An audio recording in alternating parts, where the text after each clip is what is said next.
Hi మామ! 'Revolver Rita'. 'Keerthy Suresh' గారు main లీడ్‌గా act చేశారు. 'రాధికా శరత్ కుమార్' గారు, 'అజయ్ ఘోష్' గారు, 'సునీల్' గారు చాలా పెద్ద పెద్ద కాస్టింగ్ ఇంపార్టెంట్ రోల్స్‌లో యాక్ట్ చేశారు మామ. డార్క్ కామెడీగా వచ్చిన ఈ మూవీని 'లియో మహారాజా' లాంటి మూవీస్ ప్రొడ్యూస్ చేసిన ప్రొడక్షన్ హౌస్ ప్రొడ్యూస్ చేశారు మామ. తమిళ్‌లో మంచి బజ్జే ఉన్నా తెలుగులో అసలు ప్రమోషన్స్ అయ్యాయో లేదో కూడా తెలియకుండా రిలీజ్ అయింది మామ. ఈ రోజే రిలీజ్ అయిన ఈ మూవీని ఇప్పుడే చూసేసాను. చూసాక నాకు ఎలా అనిపించింది అంటే నచ్చలేదు మామ. చాలా కష్టంగా కంప్లీట్ చేయాల్సొచ్చింది మూవీ. బేసిక్‌గా ఈ మూవీ డార్క్ కామెడీ జోనర్‌లో వచ్చింది. ఆ జోనర్‌లో వచ్చే మూవీస్‌కి క్రైమ్ ఎంత ప్రాపర్‌గా సెట్ చేసినా, దాని చుట్టూ సెటప్ చేసే కామెడీ ప్రాపర్‌గా వర్కౌట్ అవ్వాలి మామ. అది వర్కౌట్ అయితేనే ఆ మూవీకి రిపీట్ వాల్యూ ఉంటది. అదే వర్కౌట్ అవ్వకపోతే ఎందుకు ఈ మూవీ చూసాంరా అనే ఫీలింగ్ అయితే కలుగుతది. ఇక్కడ ఈ మూవీ విషయంలో సెకండ్‌దే జరిగింది మామ నాకు. అలా అని కామెడీ అస్సలు వర్కౌట్ అవ్వలేదా అంటే కొన్ని చోట్ల నవ్వుకున్నాను. బట్ చాలా చోట్ల మాత్రం తల పట్టేసుకున్నాను మామ. ముందుగా స్టోరీలోకి వెళ్తే బర్త్‌డే పార్టీ ప్లాన్ చేసుకున్న రీటా ఫ్యామిలీ అనుకోకుండా పాండిచ్చేరిలోనే పెద్ద రౌడీ అయిన పాండ్యన్‌ని వాళ్ళ ఇంట్లోనే చంపేస్తారు.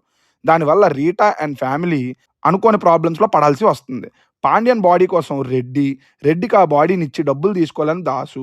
అసలు పాండ్యన్‌కి ఏమైందని తెలుసుకునే ప్రాసెస్‌లో పాండ్యన్ కొడుకు బాబీ. ఇన్ని ప్రాబ్లమ్స్ నుంచి రీటా తన ఫ్యామిలీ ఎలా బయటపడ్డారు అనేది రిమైనింగ్ స్టోరీ మామ. స్టోరీగా రెగ్యులర్ క్రైమ్ థ్రిల్లరే అయినా దాన్ని చెప్పడానికి ఎంచుకున్న బ్యాక్ డ్రాప్ ఈ సినిమాని ఆడియన్స్‌కి నచ్చేలా చేసేదే. బట్ ట్రీట్మెంట్ చాలా గట్టిగా తేడా కొట్టేసింది మామ. ముందుగా ప్లస్ పాయింట్స్‌లోకి వెళ్తే 'కీర్తి సురేష్' గారి లుక్స్. ఈ మధ్య 'కీర్తి' గారి లుక్స్ మీద చాలా నెగటివిటీ అయితే ఉన్నమాట వాస్తవమే. బట్ ఈ మూవీలో 'కీర్తి' గారి లుక్స్ చాలా క్యూట్‌గా ఉన్నాయి మామ. ఆవిడ స్క్రీన్ మీద చాలా బాగున్నారు. పర్ఫార్మెన్సెస్ కూడా అందరూ చాలా చేశారు.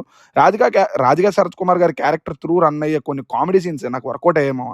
ఇంటర్వెల్ సీన్ కూడా సెకండ్ హాఫ్ మీద ఇంట్రెస్ట్‌ని చాలా గట్టిగా క్రియేట్ చేసే విధంగానే సెట్ చేశారు. అది కూడా నచ్చింది.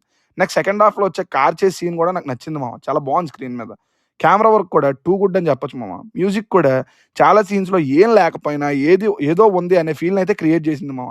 క్లైమాక్స్‌లో వచ్చిన ట్విస్ట్ కూడా నాకు వర్కౌట్ అయింది. బేసిక్‌గా నేను 5 మినిట్స్ లేట్‌గా వెళ్ళటం వల్ల దానికి సంబంధించిన క్లిప్‌లు ఏమైనా ప్లే అయ్యి ఉంటే నాకు వర్కౌట్ అయ్యేది కాదేమో. బట్ అది నేను చూడకపోవడం వల్ల నాకు ఆ ట్విస్ట్ వర్కౌట్ అయ్యింది. రెగ్యులర్ రివెంజ్ డ్రామా అనిపించిన అప్పటికి ట్విస్ట్ నేను ఫీల్ అయ్యాను. అదే నెక్స్ట్ అంతే మామ. నెక్స్ట్ మైనస్‌ల గురించి చెప్పాలంటే చాలా పెద్ద లిస్టే ఉంది మామ. సినిమా చెప్పటానికి వాళ్ళు రాసుకున్న స్క్రీన్ ప్లే చాలా గట్టిగా తేడా కొట్టేసింది నాకు.